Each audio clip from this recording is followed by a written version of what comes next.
Hello, assalamu alaikum everybody. Hope you're all safe, sound, and healthy. And I am exhausted. You know, when you're so exhausted that you're not exhausted, you're too exhausted to be exhausted, and you're too exhausted to sleep. You know what I'm saying?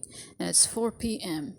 And I thought, okay, I might as well talk about the results, the consequences, the results, the after effects of my latest podcast.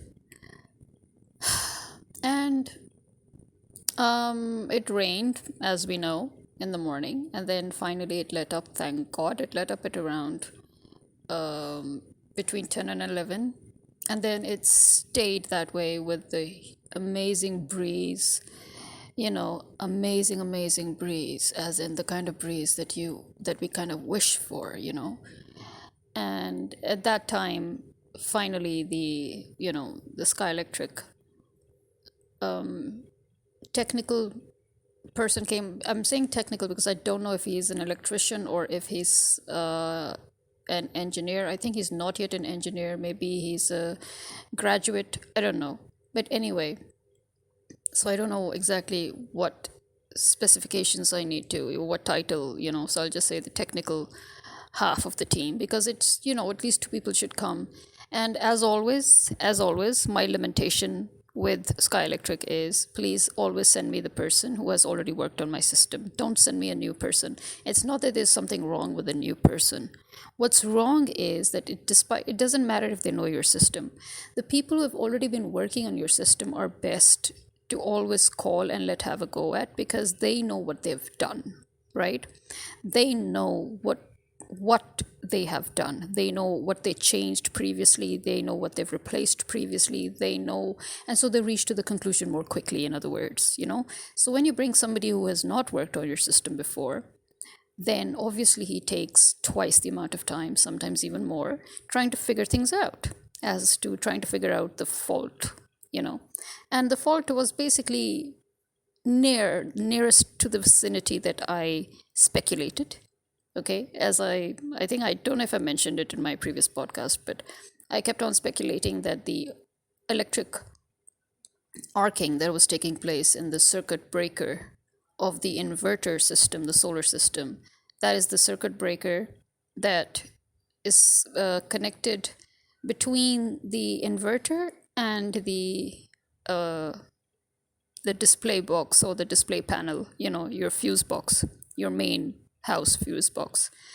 So that acts as, the circuit breaker, and that is what was arcing.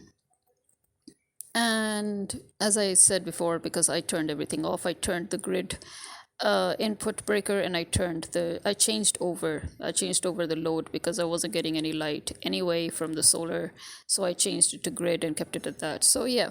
And as I said, that the sizzling sound, that's the arcing. The thing that we call the electric arcing is that sizzling sound that the wires make, so that I kept on feeling that it was coming from the grid input breaker. So I kept on thinking, okay, it's fried, it's dead, this is the thing, this is the culprit, this is what is. But no, it was actually the surge protective device. The surge protector devices, there are two of them in the circuit breaker. So it was one of them that actually burnt. Yeah. You could see black smudges. And when he came, and I was like, are you sure it's not this? And he's like, no. And I'm like, okay, look at the burnt marks here, look at the black smudges here. Is this old or is this new? And he's like, no, it's old because it's working. So for some odd reason it was working. I mean, as in it was showing current, I guess, so that meant it was working.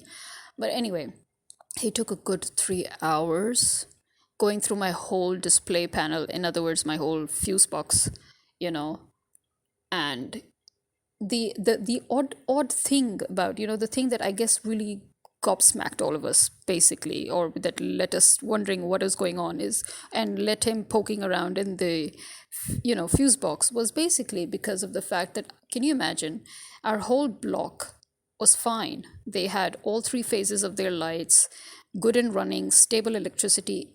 It's weird, but it's only our house that was going through this, that the phase that was attached to the solar system was going haywire, as you know. It was constantly flickering, which meant complete instability in voltage and current, and it was constantly um, wreaking havoc, in other words, from extreme high to extreme lows, and it stayed extreme low. It stayed at 80. So when he checked the current of that particular breaker that held that particular load of that particular phase, that was wreaking havoc, and he said it read it at 80, which is way, way low, right? And the fact that, I mean, I had complained already. I had placed a complaint last night twice to LESCO, and they, like everybody else, got back to me sometime in the morning, and they kept on asking me to put in my reference number, the bill reference number, which I had already put in. Then I put it again, and then I put it in, and I'm like, for crying out loud, I've already put it 3 times. Can you just scroll up and look at the ID number over there, Anyway, and I didn't say that, but I mean, I kind of said that. But anyway, so then they were like, okay, the complaint is registered. And you know what? When the person came, when the Sky Electric guy came to fix, or to find out the fault and everything. So in front of him, light went, and then light came, and then light went, and then light came. And this time, when he checked, it was perfect. The voltage on both phases, or all 3 phases, was perfect.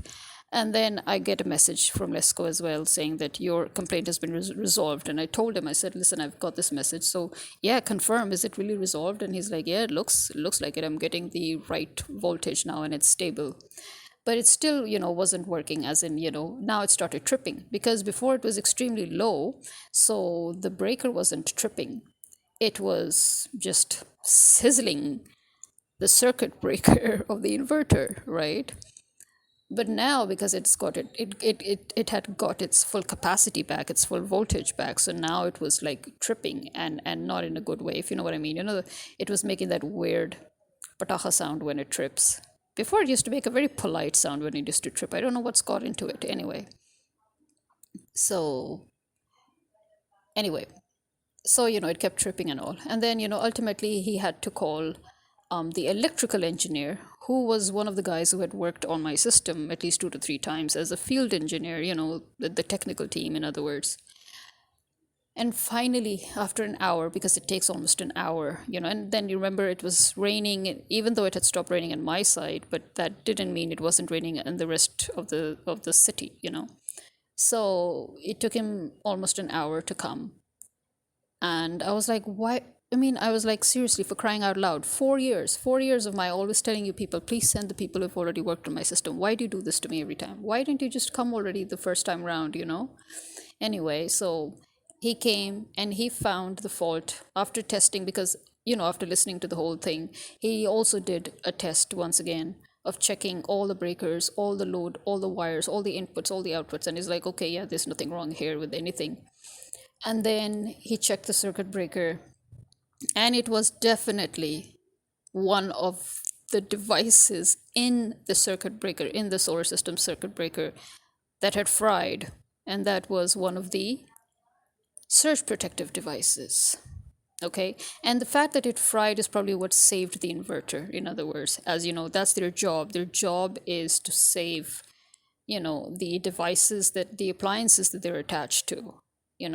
So this little device, which I had said had black smudge marks, which meant it had burnt, it was exactly that device. And I was like, I've been telling him that it is here. The whole culprit is somewhere here in your circuit breaker, And he kept checking the panels and everything, and I got so worried, because you listen, once you start checking the panels, then you start going everywhere. As I said, this is Pakistan. The kind of thoughts that plague you, that especially finding out that everybody else had a very, very good night with all the lights on, all the phases stable, and only your house faced this shit, and you're thinking that, oh my God, did my wiring somehow fry itself to bits? Did something happen? Did a damage occur? It's only my house, it's only, we need to call another electrician maybe and find out of our internal wiring or something. This is where your mind goes. And my mind was already going there all morning before, while waiting for them. And as you know, I didn't sleep all night. And despite the fact that I had, brushed my teeth and washed up and everything, imagine that by the time we were done, because in between the plumber also came, and he had to go up on the roof, because Hey presto, this monsoon has been nothing but damaging for everybody in the smallest to the biggest senses. It somehow managed to crack our tanky. Yes, our water tank on the roof. Kind of, I guess, if you want to be, a bit dramatic, you can say it burst, because that's the word you use in Urdu. The best way to describe what happened to it is that it burst. So basically, it cracked. So, it was then all the water was like getting leaking out of it, obviously, and falling all the way down, which usually happens when your tank is overflowing, when it's overfilled. And so this time it was basically whenever the water reached the level of that crack, then all the water would start flowing out. So, and now there's another thing is because the old piping are all iron, I mean, or metal, whatever you like to call it. The minute there is any sign of dampness or wetness, and as you know, it's been raining, so earthing occurs, that electrocution field that you get where you get current, where you get electrocuted. So earthing occurs. And the poor plumber, the minute he came and the minute he went up on the roof, torrential rain began. Seriously, heavy torrential rain. And I'm like, oh my God. And then the electricians were working on the solar and the grid panels. You can imagine. And I was like, please don't turn anything on. He's up on the roof. I don't want him to suddenly get electrocuted as it is. So, and then thank God by that time he had managed to come down. And I was like, don't go back up. And he's like, yeah, no, it's earthing bad. I'm like, seriously, you know. And then he just had to sit and wait, drenched in the rain. He came inside, he just sat down and waited. I'm like, just let the rain finish, let it end. And so they could safely turn on the breakers again and see and check all the currents and everything. Suffice it to say, the inverter's up and running again. But I mean, imagine, have you noticed 4 years of having this Sky Electric solar system? In every single year, twice a year, every year, an issue occurs with the inverter. This is the second time it's occurred, which means now I can sit in peace until the end of this year, and then December, January, wait for it to happen again, all over again. Just rinse, repeat, seriously. And the fact that I had to talk about it on LinkedIn to get the head office to get back to me after 3 hours and after all the damage was done, and then for them to take responsibility for it and say, okay, yeah, no, we're not going to charge you for this, yes, it's our bad, and we're going to take responsibility and we're going to fix it. I'm like, yeah, thank you so much, but you know what, all of this could have been avoided if you'd actually done your due diligence, if you'd done your job, if the right people were there, if I was answered on time. All of this could have been avoided, right? Well, maybe not. But no, I think yes, it could have been avoided because listen, I waited a good half hour. Okay. Because all the arcing and the sizzling and the flickering and everything, it was going on for half an hour. I was waiting for them, for half an hour until the light completely went, as in the grid went completely offline, you know, and the solar didn't kick in, despite the fact that it was working perfectly fine. Why? Because the surge protector died on it, which basically severed its connection so that it couldn't supply the load to us. Get it? In other words, layman terms. But anyway, point being, it took 3 hours to, at the end, find out that it was what I was saying the whole time. Okay, not exactly what I was saying, but the culprit was right there, right next to the culprit that I thought was the culprit. Yeah, literally a surge protector device that was right next to the grid input breaker, that was the culprit. 3 hours. And in those 3 hours, despite the fact that I had practically sprayed myself with deodorant, and somehow or the other, because when I'm tensed or when I'm stressed, as you know, or when I'm getting work done, I cannot eat or drink. So I am just waiting for them to come, and then I'm waiting for them to get it done, and then I'm waiting for them to leave, and all that. You understand. And in all of that, obviously, I haven't eaten or drunk anything, and I'm just waiting and watching and talking with them and working around, and we're trying to figure things out, or until the right person comes along and says that, yep, it was this at the end of the day, which is again what I've been harping about all this time. I literally have it on the record that I actually messaged it to them that it is your circuit breaker. It is one of the breakers in your circuit breaker. Thankfully, it wasn't one of the breakers, but still, it was the device nearest to the breaker. Point being, I was still nearest. Anyway, so imagine it was so weird, but I mean, the minute that they finally did their job and all, and when they left, suddenly I felt the humidity kick in because it had stopped raining again. It was gradually beginning to stop raining, and they were waiting for the rain to stop so that they could leave. And the plumber was waiting for the rain to stop so that he could go up on the roof. And even though I tried to stop him, I'm like, please don't go, just wait a little longer. And he's like, no, the earthing will continue all day as long as the roof is wet, you know. So, but I have to get it done.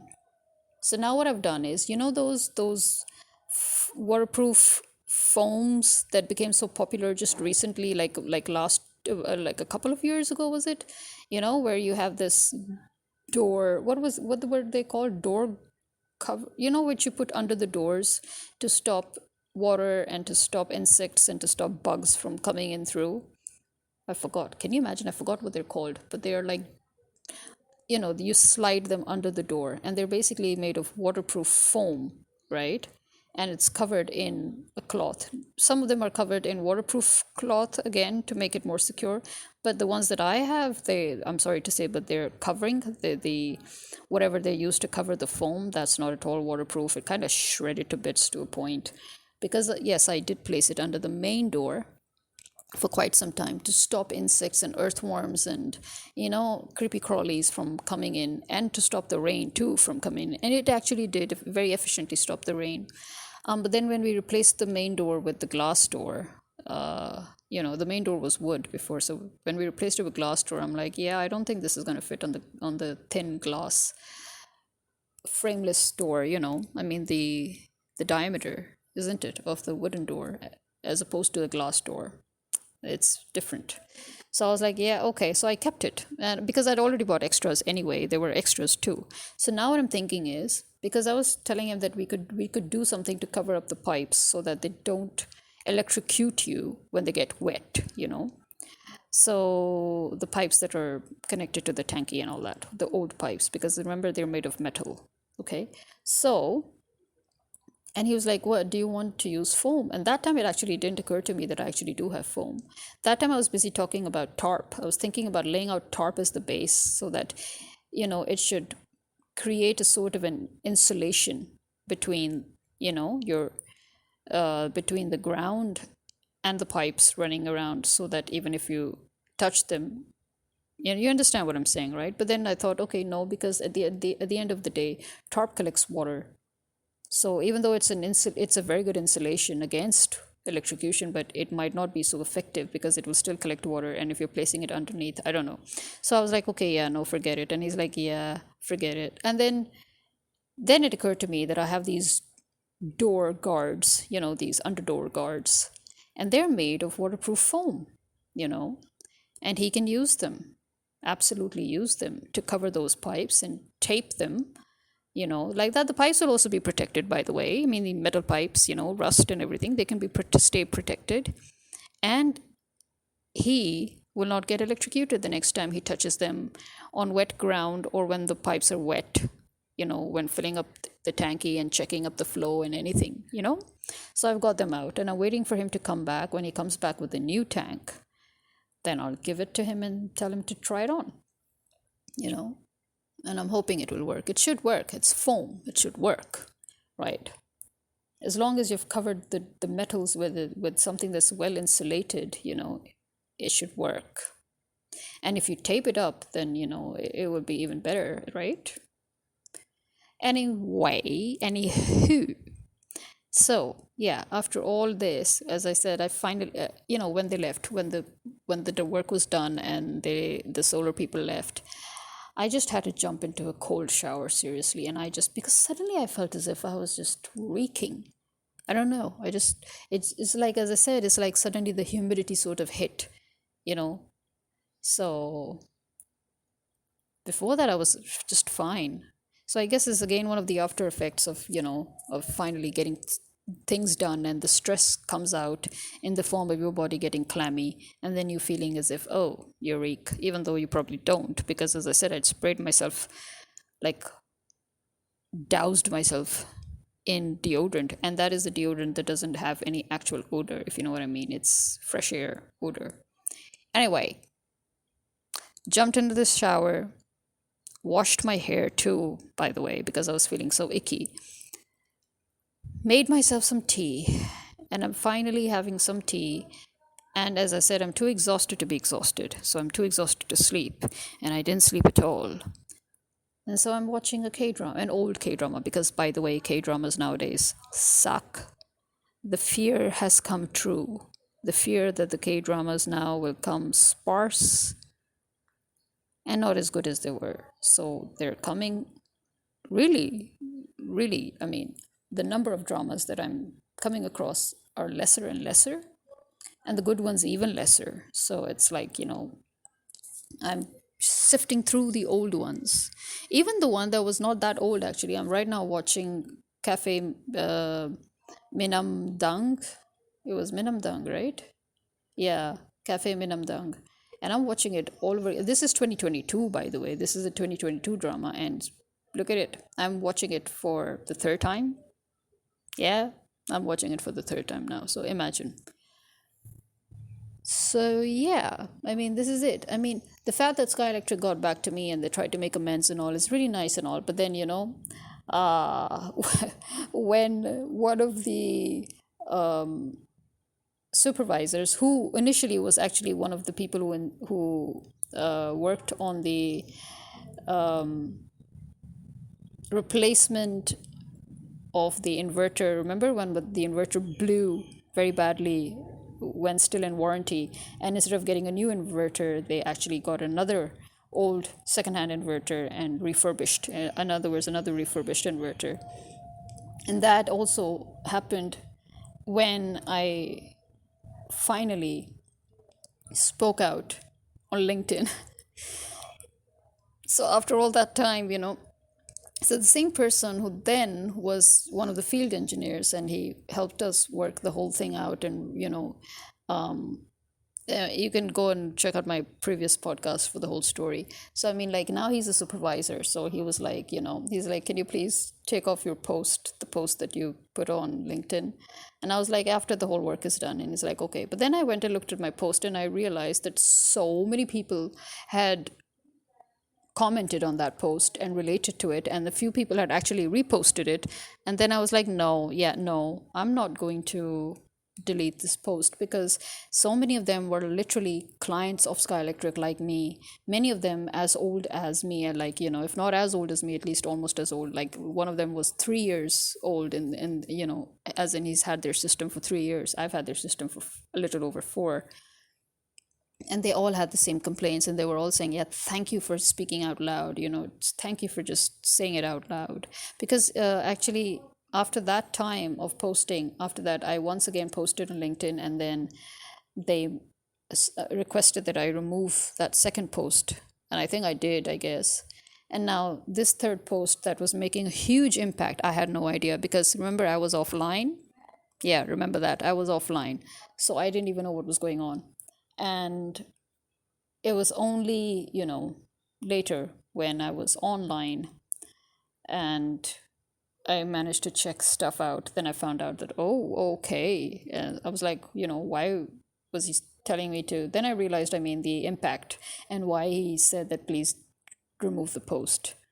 And when I saw the impact, I was like, yeah, no, now I cannot remove the post. I have to be very honest here. It's not like, there were like 22,000 plus people who had reacted to it, and about a few people had reposted it, and about 12 to 15 till the time I checked had replied, had commented. So I am not going to do them the injustice of deleting that post, no, because they all were fellow sufferers who were going through the same thing, if you know what I mean. And we have to call a spade, remember? Yeah. So I did give them a shout out in the comments at the end of a thank you, but in that thank you, I again mentioned that all of this could have been avoided if you had just given me timely response, timely support. Your time, my time would have been wasted. I didn't sleep all night.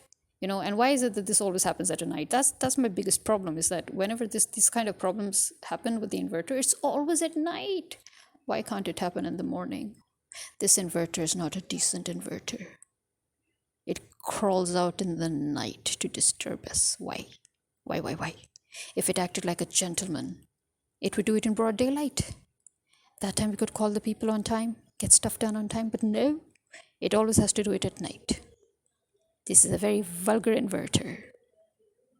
Very, very vulgar. Anyway, so here I am. And by the way, rain is expected tomorrow as well. Yes, it has stopped again. Finally, the rain has stopped. In fact, a little bit of sun peeked out while I was doing this podcast. And it's cloudy again. And more rain is expected tomorrow. So, this rain, is it going to still be a curse? Because, as I said, it's not just me. The group that we have on WhatsApp for all the members of the residential area, they were also saying, I think we really need to pray for this rain to be a blessing rather than a curse, because it's really ending up damaging more than benefiting. You know what I'm saying? This is supposed to be hugely beneficial for us, as I said. It can fix the alleged depleting water levels, groundwater levels. It can fix all your energy problems, but thanks to the corruption and dishonesty, nothing of that. Nothing of that. Once again, all this water is going to flow into the sea level, which is already rising dangerously every year because of the amount of water that we allow to flow to the sea instead of utilizing this water. Yeah. So all the water is going to flow to the sea, and Karachi will become in more imminent danger of being, of going under the sea, in other words.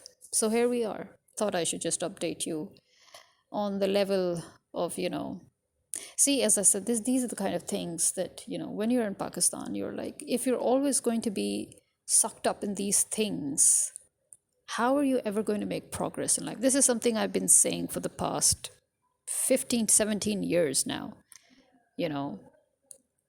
and I'm seeing no change. I'm just seeing more and more people getting more and more angry, more and more peed off, more and more frustrated, but there's just no change. Well, a lovely breeze has again started, and I'm hoping to air dry my hair under the fan. Oh yeah, by the way, my fan thankfully is still working, mashallah, mashallah. Seriously, the way it acted up yesterday, I thought my fan was gone. And it's so weird. How is it that this was a LESCO problem, but it only occurred in my house, in this whole block? How and why? One phase was in perfect stable condition. That phase had nothing to do with the phase that was attached to the solar system.